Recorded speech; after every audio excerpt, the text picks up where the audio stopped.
Dans le chapitre 12 de l'Apocalypse, 3 figures émergent d'une vision céleste: une femme, un enfant et un dragon. Ces symboles énigmatiques intriguent les croyants depuis des siècles. Mais comprenons-nous vraiment ce que Dieu cherche à nous révéler à travers ces images? Et si l'interprétation traditionnelle de ces figures manquait quelque chose d'essentiel? Préparez-vous à explorer un mystère qui défie la compréhension conventionnelle et qui pourrait bien transformer votre perspective sur le plan divin pour l'humanité. Ensemble, plongeons dans cette révélation pour découvrir ce que la Bible nous enseigne réellement sur ces personnages mystérieux. L'Apocalypse, le dernier livre de la Bible, est souvent perçu comme mystérieux, complexe et même intimidant. Pourtant, c'est une révélation divine transmise par Dieu à l'apôtre Jean, alors qu'il était exilé sur l'île de Patmos. Ce livre fascinant ne se contente pas de prédire des événements futurs, il offre également une vision profonde du plan de Dieu pour l'humanité, mettant en lumière la justice divine, mais aussi l'espoir d'un monde nouveau, purifié du mal. Cette révélation n'est pas simplement une prédiction lugubre de catastrophe, c'est avant tout un message de foi, un appel à la persévérance pour ceux qui croient en Jésus-Christ, la pierre angulaire de notre salut. Le terme apocalypse lui-même, issu du grec ancien apokalypsis, signifie révélation ou dévoilement. Contrairement à l'idée populaire d'une fin tragique, le texte vise à dévoiler les vérités cachées sur le plan de Dieu, une vérité qui nous conduit vers la lumière. Dans ce contexte, l'Apocalypse n'est pas seulement un récit d'événements apocalyptiques, mais aussi une promesse d'un avenir glorieux pour ceux qui gardent la foi en Dieu. Jean, en recevant cette vision, a été témoin de scènes célestes et de luttes spirituelles d'une ampleur que l'esprit humain peine à concevoir. Pourtant, chaque image, chaque symbole, chaque mot a un but précis: renforcer la foi des croyants face aux épreuves et rappeler la souveraineté de Dieu sur toute chose. La révélation commence par des messages aux 7 églises, des avertissements et des encouragements à la persévérance. Mais très vite, l'Apocalypse plonge dans une série de visions qui montrent le triomphe final de Dieu sur le mal. L'une des images les plus puissantes est celle de la femme vêtue de soleil, qui nous renvoie à l'alliance éternelle de Dieu avec Israël et au rôle central que ce peuple joue dans le dessein divin. La femme, resplendissante de lumière, portant une couronne de 12 étoiles, est une figure emblématique que nous explorerons plus en détail par la suite. L'Apocalypse est ainsi un voyage spirituel, une invitation à regarder au-delà des apparences terrestres pour saisir la réalité céleste. C'est un appel à la vigilance, à la prière et à la fidélité à la parole de Dieu, car les événements décrits ne sont pas uniquement des prophéties pour le futur, mais des leçons intemporelles pour notre présent. La persécution des croyants, les luttes entre le bien et le mal, et la promesse d'un royaume éternel sont des thèmes qui résonnent encore aujourd'hui. Le livre nous rappelle que, malgré les tribulations, la victoire ultime appartient à Dieu et à ceux qui placent leur foi en Jésus-Christ, le Sauveur du monde. À travers l'Apocalypse, Dieu nous enseigne que le monde visible n'est qu'une partie de la réalité. Il y a une dimension spirituelle où se joue le véritable combat, et où la foi, la prière et la fidélité sont nos armes les plus puissantes. En méditant sur ces passages, le croyant est encouragé à approfondir sa relation avec Dieu, à rester ferme dans la foi et à attendre avec espérance l'accomplissement des promesses divines. Car, à la fin, l'Apocalypse ne nous laisse pas dans le désespoir, mais nous conduit vers une nouvelle Jérusalem, un lieu de paix, de justice et de communion parfaite avec Dieu. La vision de la femme vêtue de soleil, décrite dans le chapitre 12 de l'Apocalypse, est l'une des images les plus saisissantes et symboliques de tout le Nouveau Testament. Cette femme resplendissante, drapée de la lumière du soleil, avec la lune sous ses pieds et une couronne de 12 étoiles sur la tête, n'est pas seulement une figure poétique, mais une représentation profonde et riche de l'Israël spirituel. Les symboles qui l'entourent sont intimement liés à l'histoire du peuple de Dieu et à la promesse de rédemption qui traverse toute la Bible.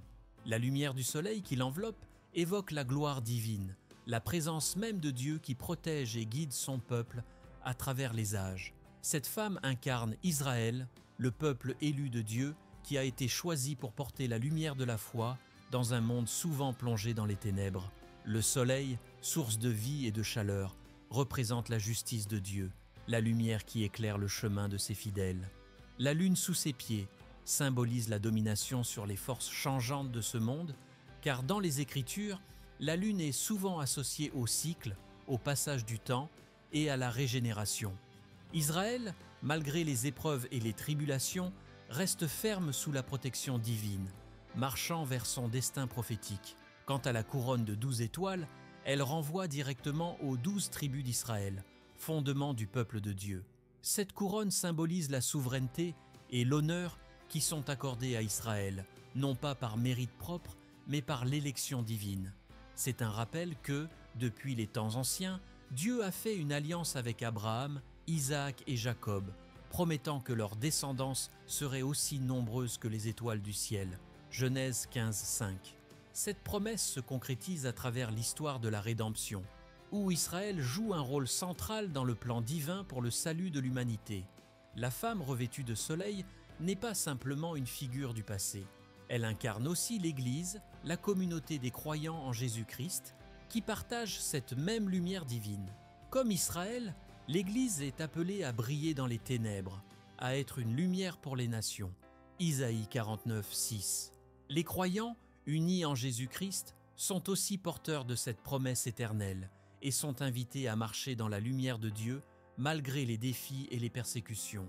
La couronne de 12 étoiles, dans ce contexte, peut également symboliser les apôtres, qui ont fondé l'Église et qui continuent, par leurs enseignements, à guider les croyants vers la vérité divine.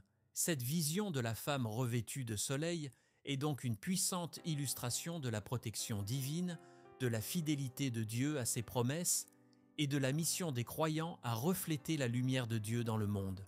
Elle nous rappelle que, dans les moments de doute et de souffrance, nous sommes enveloppés par la lumière de Dieu, protégés et guidés vers notre destinée céleste. C'est une invitation à rester fidèles, à garder les yeux fixés sur Jésus-Christ, le Fils de Dieu, et à porter avec fierté la lumière de la foi dans un monde qui en a tant besoin.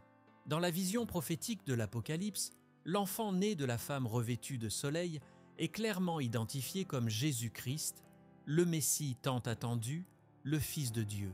Ce symbole puissant et significatif représente non seulement la naissance physique de Jésus, mais aussi sa mission divine en tant que roi des rois, appelé à régner sur toutes les nations avec une verge de fer, Apocalypse 12, 5.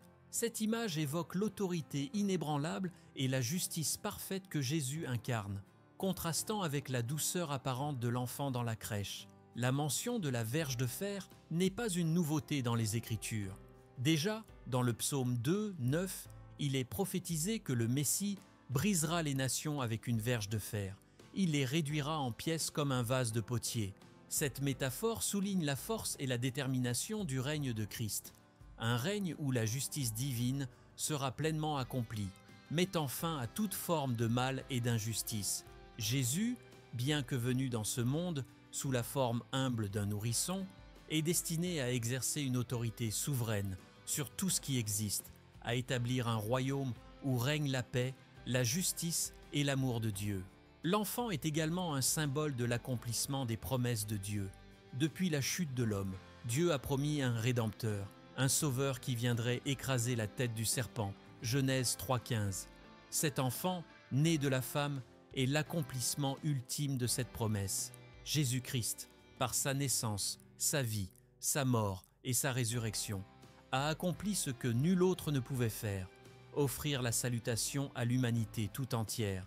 Ainsi, cet enfant représente non seulement le Messie attendu, mais aussi l'espoir, le salut et la restauration de l'humanité dans sa relation avec Dieu. Cependant, cette naissance est immédiatement suivie d'une menace sérieuse. Le dragon, symbolisant Satan, se tient prêt à dévorer l'enfant dès sa naissance. Cette image illustre la lutte acharnée entre le bien et le mal, entre le plan de Dieu et les forces du mal qui cherchent à le contrecarrer. Mais, comme le texte le montre, Dieu intervient avec puissance, protégeant l'enfant, enlevant Jésus au ciel pour s'asseoir à la droite de Dieu, loin de l'atteinte du dragon. Cela nous rappelle que, malgré les attaques incessantes de Satan, le plan de Dieu est inébranlable, et ceux qui se confient en Jésus-Christ sont également protégés par la main puissante de Dieu. Ce passage de l'Apocalypse nous invite à méditer sur la signification profonde de la naissance de Jésus et sur son rôle central dans l'histoire de la rédemption. Il nous appelle à reconnaître l'autorité de Christ dans nos vies, à vivre sous sa direction souveraine et à placer notre foi en lui, sachant que rien ni personne ne peut entraver les desseins de Dieu. Cet enfant, bien qu'innocent et vulnérable à première vue, est le roi des rois, le Seigneur des seigneurs, et celui qui nous conduit vers la victoire ultime sur le mal. Le dragon rouge de l'Apocalypse, décrit avec 7 têtes et 10 cornes, est l'un des symboles les plus effrayants et imposants de tout le livre. Cette créature monstrueuse, dépeinte comme ayant une immense puissance et autorité, représente Satan lui-même, l'ennemi juré de Dieu et de son peuple. Les 7 têtes symbolisent la plénitude de son pouvoir maléfique à travers les âges, tandis que les 10 cornes sont des signes de son influence sur les royaumes terrestres, une allusion aux forces politiques et spirituelles qu'il manipule pour ses propres desseins.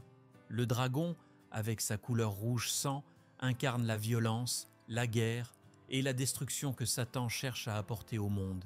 L'image du dragon prêt à dévorer l'enfant dès sa naissance illustre la haine implacable de Satan envers Jésus-Christ dès le début de son ministère terrestre. Cette tentative de détruire l'enfant rappelle les événements historiques où des puissances terrestres, inspirées par des forces spirituelles maléfiques, ont cherché à anéantir le plan de Dieu. On pense ici à Hérode, qui, dans une vaine tentative d'éliminer le Messie, ordonna le massacre des innocents à Bethléem, Matthieu 2,16. Cependant, tout comme Dieu a protégé l'enfant Jésus à ce moment-là, il continue de le faire dans cette vision apocalyptique, démontrant que, malgré les plans machiavéliques de Satan, la volonté divine ne peut être contrecarrée. Les 7 têtes du dragon peuvent également symboliser les divers stratagèmes que Satan utilise pour séduire, tromper et détruire l'humanité. Chaque tête représente une facette de son influence corruptrice: l'idolâtrie, l'hérésie, la violence, la persécution, l'injustice, la tromperie et la division. Ces mots, qui ont traversé l'histoire de l'humanité, montrent comment Satan utilise son pouvoir pour détourner les hommes de Dieu, pour semer la confusion et pour s'opposer à l'œuvre de salut accomplie par Jésus-Christ. Les 10 cornes, souvent associées à des royaumes ou des pouvoirs politiques, soulignent également l'influence de Satan sur les structures de pouvoir du monde, où il cherche à imposer son règne de terreur et d'oppression. Cependant, le dragon, malgré toute sa puissance et sa malice, est destiné à l'échec. Le texte de l'Apocalypse montre que, bien que Satan tente de dévorer l'enfant, il échoue misérablement. Cette défaite est un rappel puissant que, quelle que soit la force apparente du mal, Dieu est souverain et ses plans sont inébranlables. Le dragon rouge, aussi terrifiant soit-il, n'est qu'une créature déchue, un ange rebelle qui, malgré ses tentatives désespérées, ne pourra jamais triompher de la lumière du Christ. La vision du dragon nous appelle à ne pas craindre les forces du mal, mais à nous rappeler constamment que, en Jésus-Christ, nous avons la victoire, car il a déjà vaincu Satan par sa mort et sa résurrection.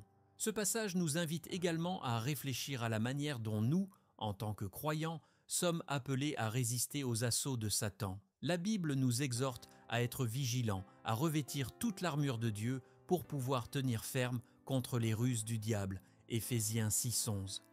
Le dragon, bien qu'il soit un adversaire redoutable, ne peut rien contre ceux qui sont protégés par la foi en Jésus-Christ. Ainsi, cette vision apocalyptique, bien que terrifiante, est aussi un puissant encouragement à persévérer dans la foi, sachant que, malgré les apparences, la victoire appartient à Dieu et à ceux qui lui sont fidèles. La vision de la bataille spirituelle dans l'Apocalypse est l'une des scènes les plus impressionnantes et dramatiques de toute la Bible. Dans cette confrontation cosmique, l'archange Michel, chef des armées célestes, se lève contre Satan et ses anges déchus. Cette bataille céleste symbolise non seulement un affrontement de pouvoir, mais aussi une lutte entre le bien et le mal, la lumière et les ténèbres, la vérité de Dieu et les mensonges de Satan. Michel, dont le nom signifie « qui est comme Dieu », Jaron Swing était le champion de la justice divine, celui qui, avec les armées angéliques, défend la sainteté et la souveraineté de Dieu contre toute rébellion. Le récit de cette bataille, où Satan et ses anges sont finalement vaincus et expulsés du ciel, nous rappelle que le mal n'a pas sa place dans la présence de Dieu. La chute de Satan est une conséquence directe de son orgueil et de sa rébellion contre le Créateur.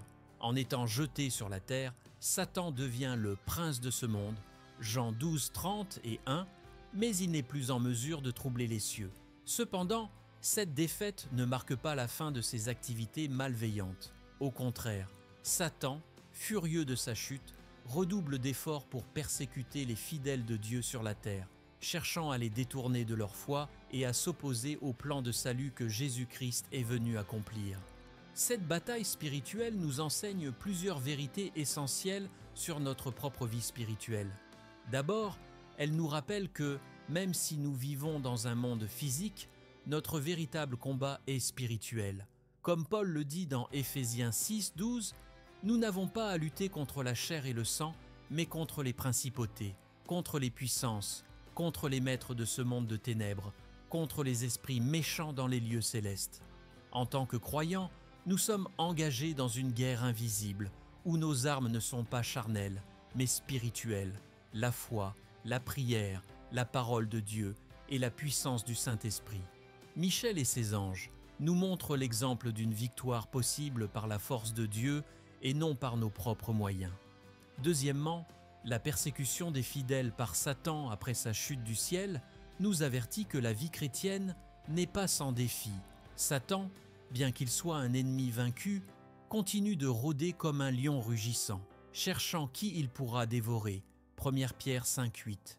Cependant, nous ne devons pas craindre ces attaques, car nous avons en Jésus-Christ un défenseur et un intercesseur qui a déjà triomphé de toutes les forces du mal. Le fait que Satan soit limité à la terre montre qu'il n'a plus accès à la présence divine pour accuser les croyants, comme il le faisait autrefois, Job 1er chapitre 6 à 12. C'est une preuve de plus que sa défaite est complète et irréversible. Enfin, cette vision apocalyptique nous pousse à l'espérance et à la persévérance. Elle nous rappelle que, bien que nous soyons encore dans le monde, nous ne sommes pas du monde et que notre victoire finale est assurée en Christ. L'expulsion de Satan du ciel est une préfiguration de sa destruction finale, qui sera accomplie lors du retour glorieux de Jésus. Jusque-là, nous sommes appelés à rester fermes dans la foi, à résister au diable et à marcher dans la lumière de Dieu. Chaque bataille spirituelle que nous menons est une participation à cette grande guerre céleste, où nous sommes, comme Michel, des guerriers de la lumière, appelés à défendre la vérité de Dieu jusqu'à la fin. Cette bataille spirituelle, bien qu'elle semble effrayante, est en réalité une affirmation de la puissance et de l'autorité de Dieu sur toute certaines choses. Elle nous rappelle que nous ne sommes jamais seuls dans nos luttes, que les armées célestes sont à nos côtés, et que, en fin de compte, la victoire appartient à Dieu et à ceux qui lui sont fidèles. C'est un appel à nous armer de foi, à rester vigilants et à nous souvenir que, malgré les apparences, le mal est déjà vaincu par la croix de Jésus-Christ. À mesure que nous explorons ces révélations profondes de l'Apocalypse, il devient clair que ces symboles ne sont pas seulement des images mystérieuses, mais des leçons spirituelles puissantes pour notre vie aujourd'hui. Comment allez-vous appliquer cette compréhension dans votre propre parcours de foi ? Avez-vous déjà ressenti le poids de la bataille spirituelle dans votre vie ou vu l'œuvre de Dieu dans des moments de persécution et de triomphe? Partagez votre histoire ou votre opinion dans les commentaires. J'aimerais beaucoup lire vos réflexions. Je m'appelle Olivier et si vous avez trouvé cette exploration enrichissante, n'oubliez pas de vous abonner à notre chaîne Bible Bénie et d'activer les notifications pour continuer à approfondir ensemble ces vérités bibliques. À bientôt pour une nouvelle découverte spirituelle.